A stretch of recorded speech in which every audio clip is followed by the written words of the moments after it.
একজন মানুষ অসুস্থ না হলে সুস্থতাটা যে কত বড় আল্লাহর দেওয়া একটা নিয়ামত তা কখনোই মানুষ বুঝতে পারে না।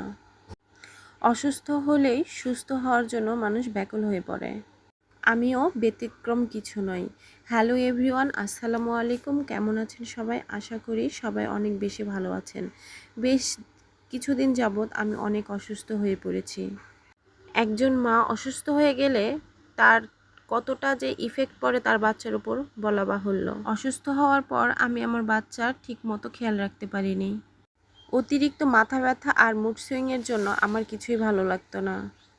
নওগাঁতে ডাক্তার দেখিয়েছি, কোনো লাভ হয়নি। তার জন্য আবার রাজশাহীতে যাওয়ার জন্য প্রস্তুতি নিয়েছিলাম।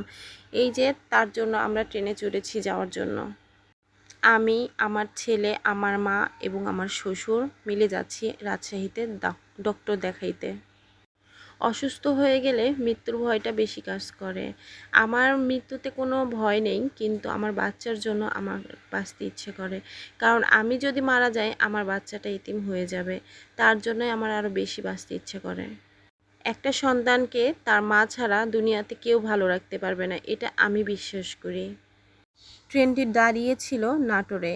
আর এই যে দেখুন, সজনে পাতা একটা পেয়েছিলাম গাড়ির মধ্যে, নিয়ে একটু ঢং করছি। আর আমার ছেলে এই যে হাতে দেখছেন একটা ঘড়ি, এই ঘড়িটা ও ওখানকার একটা লোকের কাছ থেকে পেয়ে কেনার জন্য অনেক বাহানা করছিল।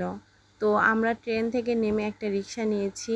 এই যে দেখেন, আমরা এখন রাজশাহী পপুলারে যাব। সেখানে ডক্টরের অ্যাপয়েন্টমেন্ট নেওয়া হয়েছে, তার জন্য আমরা যাচ্ছি। রাজশাহী এত সুন্দর একটা পরিবেশ, আমাদের নওগাঁতেও তেমনটা নাই। খুব ইচ্ছা হয় যে আমাদের নওগাঁও যদি এমন পরিবেশ হতো। বলতে বলতে আমরা রাজশাহী পপুলারে চলে আসছি। এই যে আমি এখন এই ডাক্তারকে দেখাবো, নাসিরউদ্দিন। কি একটা অস্বস্তিকর ব্যাপার, আমাকে ডক্টর 13টি রিপোর্ট করতে দিয়েছে। খুব ভয় লাগছিল, না জানি কি হয়েছে। আমি সব কিছু টেস্ট করার জন্য অনেক চেষ্টা করছি, অনেক অসুস্থ তারপরেও চেষ্টা করছি বাঁচার তাগিদে। ব্লাড টেস্ট দিয়েছে অনেক, তার জন্য আমার অনেক ব্লাডও নিয়েছি। আর আমার ছেলের দুষ্টুমি তো সবসময় অলওয়েজ থাকবেই। দেখেন, যেখানে যায় সেখানে দুষ্টুমি করা শুরু করে দেয়। সন্ধ্যা হয়ে গিয়েছে, আমার টেস্টগুলো এখনও কমপ্লিট হয়নি। আমাদের বাসায়ও যেতে হবে, তার জন্য আমরা একটু ডক্টরকে বলছিলাম আমাদের তাড়াতাড়ি ছেড়ে দিতে। এই যে আমাদের সব টেস্ট কমপ্লিট, ডক্টর দেখানোও হয়ে গিয়েছে, রিপোর্টও পেয়ে গিয়েছি। তার জন্য আমরা এখন বের হচ্ছি। রাতের রাজশাহীটা অনেক সুন্দর দেখতে। আমরা নাটোরে গিয়ে ট্রেন ধরবো, তারপর সোজা বাড়িতে চলে যাব। সবাই আমার জন্য দোয়া করবে, আমি যেন সুস্থ হয়ে যাই।